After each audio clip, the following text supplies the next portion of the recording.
Barot kechasini arab tilida laylatin nisfi minash sha'ban deyiladi. Sha'ban oyining yarimi kechasi. Ya'ni 14-kuni kechasi bo'lib, 15-kunga o'tadigan kecha Barot kechasi deyiladi. Bu kecha to'g'risida ma'lumotlar, gap so'zlar nihoyatda ko'p. Lekin ularni jumlasi hammasi asosga, ya'ni ki qattiq kuchli asosga ega bo'lmagan gaplar. Hadislar bo'lsa zaif hadislar hisoblanadi.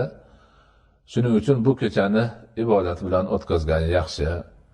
Nafl namozlar o'qish bilanmi, ilmiy majlislar qilish bilanmi yoki boshqa bir holatlar bilanmi, bu yaxshi narsa. Lekin hozirgi kunda joriy bo'lib turgan 100 rakat namoz o'qish kerak, 200 rakat namoz o'qish kerak, unda mana uni zamsura qilish kerak, undoq qilish kerak, bundoq qilish kerak degan narsalar payg'ambarimiz alayhisolatu vassalomdan yoki katta sahobalardan qolgan gaplar emas.